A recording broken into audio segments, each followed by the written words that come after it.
Recently, we switched over to DaVinci Resolve for our video editing workflow, and that just completely opened the door to a new world of color grading. I was contacted by the team at Dehancer, and yeah, they asked me, do I want to play around with the plugin, review it, see how it works, and give my feedback on it. So I've been messing around with it for about a month or two now, and I just can't believe how easy it is to chuck your footage in and just get a cool look within a couple clicks. So yeah, what I want to do is basically just show you how I use Dehancer, how I've found it's easy, to take my S-Log3 footage and get a cool look out of it. Cool, so if we jump into Resolve, you'll see on the color tab under the effects window, Dehancer is right at the bottom. So all we need to do is just drag it and drop it onto our node. So essentially you can feed Dehancer a Rec 709, so you can do your whole color transform and all of that workflow. But what I like to do and what they've got in here is you can choose your camera, and we shoot on the Sony A7 IVs. There they are, and S-Log3 S-Gamma 3 Cine. So straight off the bat, essentially this is what Dehancer spits out. And yeah, essentially we can now go and tweak the image how we want. On Mac, if you hold down Option on these little tabs and click, and then on Windows I think it'll be Alt, you just hold an Option and click, and it will collapse all the different tabs that you can use in Dehancer. And yeah, this just shows you quite a cool overview of what you're actually getting in Dehancer. And yeah, to have all of these tools in one plugin, and you're literally just having this on one node, I think is pretty awesome. So we've imported our camera settings. Now we can go to the film, and Dehancer has loaded 63 film stocks, which might be a bit overwhelming to begin with, but it essentially, you can mess around, and some of these I've never heard of. So essentially you can see what it will do to the footage, and then essentially go and Google that film stock and learn about it and, its history and all of that. On this first clip, I thought it would be quite cool to test out, because it would seem as if like film would do really well on this. It's quite a brightly lit scene. And I think it would be nice to see the film compression on her white outfit. So yeah, let's go ahead and have a look. On this, I think I was messing around with the Konica Impressor. That's Kodak.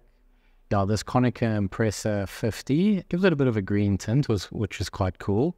I'm just going to open up these so that I can actually just pull the tint to a bit more magenta, and then I want to just warm it up slightly. And then we can go down and get our film print, the Kodak 2383 that we all love. And that starts to bring in the contrast and, really gets that like finished image. And then from this, on the print, we can actually, adjust our exposure, our color density and all of that. So now that it's gone a little bit blue, I'll want to just pull that a bit warmer again. About there, I think is cool. And then under our film developer tab, there's a slider for color boost, which I really enjoy. It helps bring back a bit of saturation into the image. And I mean, essentially to go from a flat log to that in a couple clicks, in my mind, is pretty crazy. The grain might be a bit much, so we just scroll down film grain, and they have 8mm, 16, 35, 65. The higher the number, the finer the grain will be. So your 65mm grain will be nice and super fine, and then your 8mm will be the super chunky, gritty grain. So the 35 is quite a sweet spot, 35 to 50, and then you can just bring it down half, as you see fit to your liking. And this is looking pretty cool. Then they've got bloom, which just adds a bit of a pop on the highlight, like as if you were running a diffusion filter. That as well, you can, play with the intensity. You don't want to go too strong, I mean, sometimes you do, and then create like that dreamy look. So it all depends on, you know, what you're going for. Emulation to just give a nice, this one that's going a bit because it's all in the details of the dress, but you just get a nice fringe of the red, which is quite cool. And here on her shoulders, you see it quite nicely. It's quite a cool characteristic of film. But essentially, you know, that's looking pretty cool. I think it can come down a bit on the exposure. I think that looks pretty cool. And then film compression is basically just, you know, pulling your highlights and helping it achieve that more filmic roll-off. As you can see there in her dress, it shows it off quite nicely. So it just brings it down and just rolls off quite smoother on the eye, which is quite nice. I think it's something we all try and achieve, is a nice highlight roll-off. And theoretically, I mean, from log to that, I mean, yeah, I'm super stoked with that. I think that's pretty cool. So yeah, essentially if we move on onto this next clip, I want to just copy what I did on that one over. I now feel, you know, that this can come down a bit in exposure, and then her skin, and then I think it's, you know, I can just want to adjust this tint a bit to, oh, sorry, not the temp, the tint back down, just to bring the her skin tones back to a sort of, you know, orangey, quite a nice warm look. And then I want to bring that actually back onto that one, and I think there is a look that I'm super happy with, from log to our Dehancer grade. And if we go into the next clip, you know, it looks really good. You can see the halation super nicely on the details of this dress. Let's go to the next clip as well, where we get a bit of her face as she comes and peeks out a bit, and that's super soft. I really like the color. Some, you know, you could maybe, if you feel it's a bit harsh, bring the color boost just a tad down on her face so that it's not too saturated. But yeah, to go from log to our Dehancer grade like that in a couple clicks, and then you can copy and paste over your selected clips, and then just make, you know, minor tweaks. I think it's super awesome. And for the turnaround times that, you know, some people are after, they want to be super fast, get the edits out as quick as possible, and it looks good. I think Dehancer have nailed it. I think this is definitely a way to go. Onto this clip. This was another favorite of mine from the same shoot. We just drop Dehancer on, choose our camera, Sony A7 IV, pick our color, and I mean, kind of off the bat that looks cool, but we want to just tweak that a bit more. I mean, if I just go like randomly through these, that was actually one that I was playing with a couple days ago. Not Eastman, Ilford. I mean, even black and white films is quite cool. What happens if we put that onto a 2383?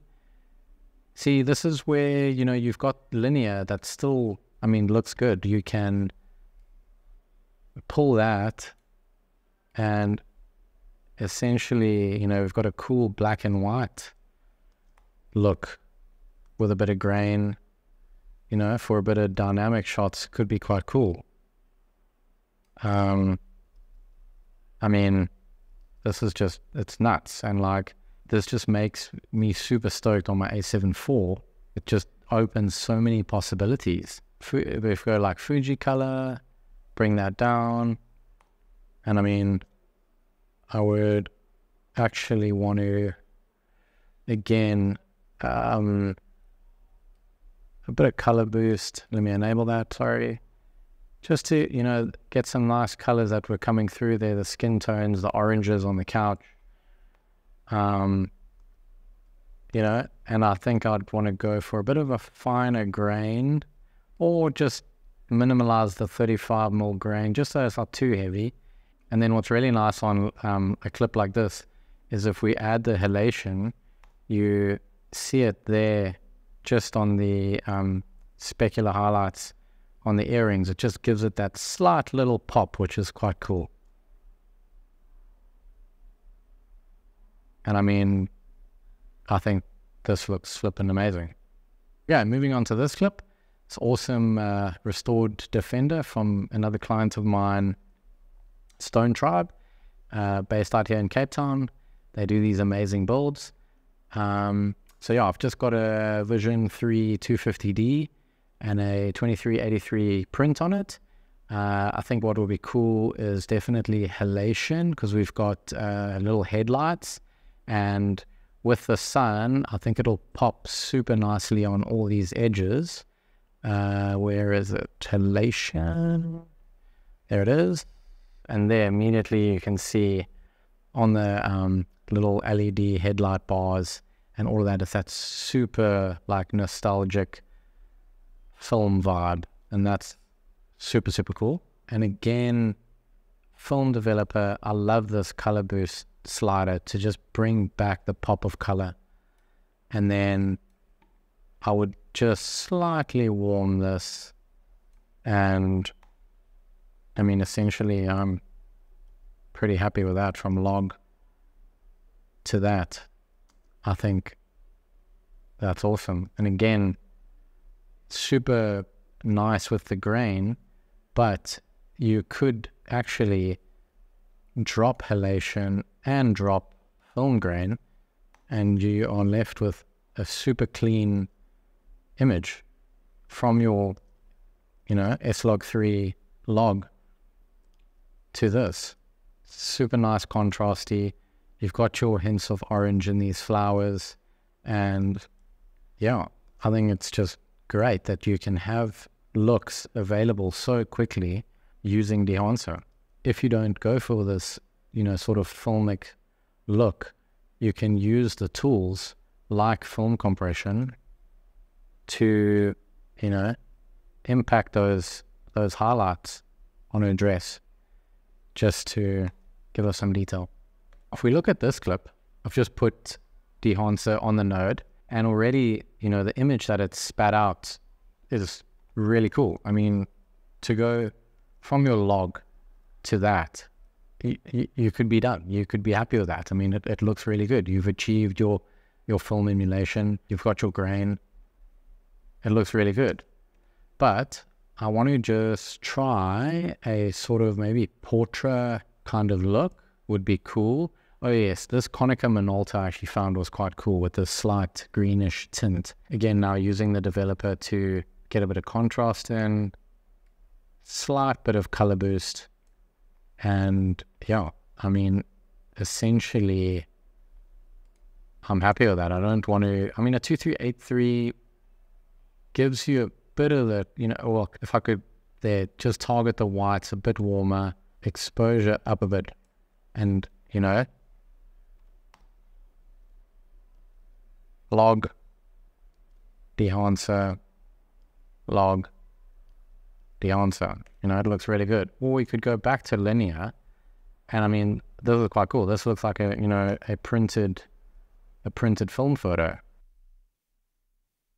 and I'd be super happy with that. I mean, it looks awesome. Another really awesome feature that's just recently been added is the overscan tab, which is your actual film gate, sprockets, all of that cool stuff. And it's not a static PNG. It actually is animated and moves with your footage. And they've got all different types. You've got your classic 8, 16s.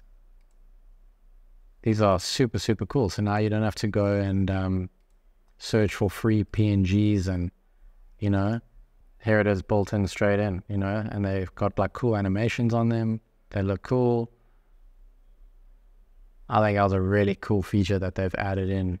The Dehancer team also has given us a 10% discount code.